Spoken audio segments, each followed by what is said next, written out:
आम की मसाइल को आला हुकाम तक पहुँचाने के लिए सहारा कश्मीर हर न्यूज़ के साथ।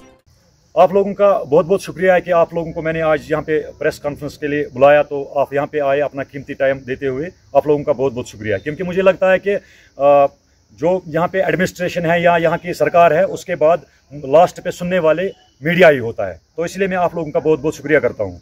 मसला ये है कि जो आज मैंने प्रेस कॉन्फ्रेंस बुलाई यहाँ पे, ये इस रिगार्डिंग के जो मुझे 10 महीने पहले मुझे एक नोटिस मिलती है 3 जनवरी 2026 में। ये नोटिस ये ACR गांधरबल की तरफ से मुझे मिल रही है कि जनाब आपकी लैंड हम ये national highway authority of India ले रही है, जहाँ पे रिंग रोड बन रहा है, तो आपको इतनी पेमेंट आ रही है, इतनी लैंड आपको जा रही है इस रोड में, तो इतनी पेमेंट आपको आ चुकी है। ये मुझे नहीं, ये पूरे जितने भी फार्मर्स है सुंबल से लेके मनीगांव बाईपास तक जितने भी ये ज़मींदार हैं उनको ये नोटिस मिली है।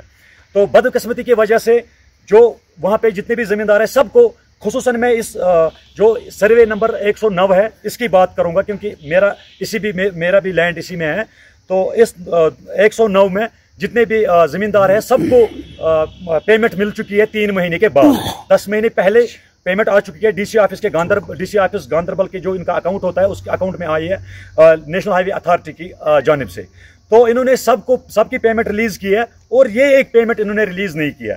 फिर मैंने क्या कि मैं चक्कर काटता रहा 6-7 महीने तक, लेकिन कोई मुस्तकिल जवाब हमें ACR गांधरबल की तरफ से नहीं मिल रहा है। फिर मैं DC साहब के मैंने मुनासिब समझा कि DC गांधरबल जो है ये तो डिस्ट्रिक्ट का मालिक होता है, तो अल्लाह के बाद मैं DC साहब के पास गया, DC गांधरबल के पास, ये नोटिस लेके। मुझे तब तक नहीं पता था कि एप्लीकेशन मैंने नहीं ली थी, मैं ये नोटिस लेके गया था। DC साहब को मैंने रिक्वेस्ट किया, जब DC साहब ने ये पेमेंट नोटिस देखी है, बोला कि क्या मसला है। मैंने कहा सर मुझे ये पेमेंट अभी तक मिली नहीं है, जबकि हर किसी को इस खसरे नंबर 109 में सबको मिली है, क्योंकि हम 11-12 जमींदार इसमें हैं, सबको मिल गए, मुझे नहीं मिली है। DC साहब ने उसी टाइम तुरंत इसी पे लिखा है कि आप ये पेमेंट क्यों नहीं इसको रिलीज कर रहे हो। जब ये नोटिस उनके पास जाते हैं, ACR गांधरबल जो है वो अपने पास ये रखता है, कोई इसका रिप्लाई नहीं मिलने को मिला है मुझे 1 महीने तक। 1 महीने के बाद मैं फिर से एप्लीकेशन करता हूँ DC साहब को। जो DC साहब को मैंने एप्लीकेशन किया है, वो एप्लीकेशन उसकी कॉपी भी मेरे पास है। एप्लीकेशन पे उसने मार्क किया है इसको दूसरी एप्लीकेशन, तीसरी, चौथी। जब मैंने मुनासिब नहीं समझा कि बार बार DC साहब भी, DC गांधरबल जो है इसको भी हजारों काम होते हैं डिस्ट्रिक्ट के, मैंने मुनासिब नहीं समझा कि बार बार इसको तंग करूं मुझे शर्म खुद आ गई। फिर मैंने बाय डाक में ये एप्लीकेशन डाली है, इसको डाक में भी इसने DC गांधरबल, DC साहब ने इस पे मार्क किया है ACR गांधरबल पे कि ये देख लो पेमेंट रिलीज क्यों नहीं हो रही है। तो जब मैं उधर 3-4 दिन के बाद गया, जो डिस्पैच नंबर मुझे मिला वो मैंने उनको दिखाया, उन्होंने देखा कि DC साहब ने मार्क किया हुआ था, तो लेकिन ये ACR गांधरबल के पास है, जो इसका कोई रिप्लाई नहीं दे रहा है। तो जब इसका भी कोई रिप्लाई नहीं आया, तमाम जो 4 एप्लीकेशन, मेरा कहने का मतलब है अगर DC के पास में गया, DC साहब के पास, उसका भी उसने रिजेक्ट किया है। फिर मैंने सोचा मैं खुद जाऊंगा। जब मैं खुद गया, ऑर्डरली को मैंने बोला कि मुझे साहब से मिलना है। तो जब ऑर्डरली अंदर गया ACR गांधरबल के पास, ACR गांधरबल इलेक्शन के दौरान ही ये लास्ट जो वाक़ा हुआ है, तो ACR गांधरबल का कहना है वहाँ से कि जनाब आप इसको बोलो कि इलेक्शन सेल में जाए। मैंने कहा जनाब मुझे इलेक्शन सेल का कोई मसला नहीं है, ये मसला है मेरी पेमेंट 8 महीने से बंद पड़ी हुई है, क्यों बंद रखा है, मुझे रीज़न बताइए, मुझे पेमेंट नहीं चाहिए, मुझे बताइए कि आपने पेमेंट क्यों बंद रखी है। तो उधर से ऑर्डर ले आता है, बोला कि बशीर, ये ACR साहब बोल रहा है कि बशीर अहमद से मिले। बशीर अहमद इसका क्लर्क है, पता नहीं क्या है, क्लर्क क्या है कि इसके ऑफिस के बाहर जो दूसरा रूम है, बशीर अहमद के पास में जब गया, बशीर अहमद को पता है कि मैं 6 महीने से मैंने जूते घिसवाए जाते जाते, लेकिन कोई, बशीर अहमद का कहना था 10 दिन 5 दिन। फाइनली बशीर अहमद के पास में जब गया, मैंने उसको बोला कि साहब ने बोला कि आप बशीर अहमद के पास जाइए। तो बशीर अहमद का कहना, उसने बिल्कुल हकीकत कहा, बोला अफसर मैं हूँ कि अफसर ACR है, वो तो बिल्कुल उसकी बात तो हकीकत है उसकी बात। तो जब मैं उधर से वापस आया तो मैंने फिर से ऑर्डरली को बोला, इसको बोलो एक बार मुझे अंदर आने दो, मुझे बताओ हाँ या ना। तो जब उधर से कोई रेस्पॉन्स नहीं मिला मुझे, फिर मैं मजबूर हो गया, मैंने अपने वकील के साथ बात की है। उसके बाद 1 महीने के बाद वकील ने लीगल नोटिस भेजी है। लीगल नोटिस इसमें डिप्टी कमिश्नर को भी कॉपी किया है, कमिश्नर सेक्रेटरी रेवेन्यू को भी कॉपी किया है, मैंने पोस्ट किया है, इनको डाक में दिया। लेकिन बदकिस्मती देखो आप, गांधरबल की आवाम की कितनी बदकिस्मती है, कौन से जालिम ऑफिसर लगे हुए हैं हमारे एडमिनिस्ट्रेशन में, जो अभी तक लीगल नोटिस का भी जवाब हमें नहीं मिला। अब मैंने प्रेस कॉन्फ्रेंस क्यों बुलाई यहाँ पे, मुझे बताओ खुदारा। डीसी के पास गया, डीसी साहब ने मार्क किया कि जी इसकी पेमेंट रिलीज कर दो। उसके बाद मैं खुद गया, मुझे छोड़ा नहीं गया। उसके बाद मैं वकील के पास जाता हूं, अपने वकील के पास, उसको भी जवाब नहीं दे रहा। आखिरकार मुझे बताइए मैं किसके पास जाऊं? ये एक मैं नहीं हूं, बहुत सारे ऐसे लोग हैं गांधरबल में जिनकी पेमेंट डीसी ऑफिस के अकाउंट में बंद पड़ी हुई है। एसीआर ने जानबूझ के बंद रखा है, लेकिन क्यों रखा बोलता नहीं है। अब मुझे बताइए मैं किसके पास जाऊं? अब या तो मुझे, अगर डीसी का उसने नहीं माना, डीसी साहब का नहीं माना, कोर्ट का भी नहीं माना, मुझे अंदर अलाउ नहीं किया, जो जबकि वो एक पब्लिक सर्वेंट है, उसको किसी को भी अंदर आने की इजाजत देनी चाहिए, कम से कम बात सुननी चाहिए। जैसे डीसी साहब ने मेरी बात सुनी है, उसने लिखा, उसने देखा पूरा, उसने गौर किया इस पे कि क्यों नहीं की पेमेंट गई है। अब मुझे बता दीजिए, अब हाल में चीफ मिनिस्टर साहब जो बना उमर अब्दुल्ला साहब, अब मैं उसके पास जाऊं, प्राइम मिनिस्टर मोदी जी के पास जाऊं, अमित शाह जो होम मिनिस्टर उसके पास जाऊं तो वो उसकी बात मान लेगा। लेकिन मैं लास्ट में ये बात कहूंगा, इतना मेरी 20 साल से एक्सपीरियंस है डिस्ट्रिक्ट एडमिनिस्ट्रेशन गांधरबल की, लेकिन मैंने आज तक ऐसा जालिम अफसर नहीं देखा है जो लोगों को, गरीब निहत्ते लोगों को जुल्म करता है। अगर मेरी जमीन में, ये मेरी रजिस्ट्री है, मेरा कोई चोरी का जमीन नहीं है, ये मेरी रजिस्ट्री है इसी ऑफिस में, न कि ये पहले कोर्ट में रजिस्ट्री हो गई है, ये इसी ऑफिस में रजिस्ट्री हो गई है। मुझे बता दीजिए एसीआर साहब, अगर मेरी जमीन में कोई फॉल्ट है, फिर ये रजिस्ट्री क्यों की आपने? फिर स्टैंप ड्यूटी मेरे से क्यों ली है? फिर गवर्नमेंट के लिए गवर्नमेंट फीस मुझे गवर्नमेंट खाते में जमा क्यों करवाया? नंबर 1।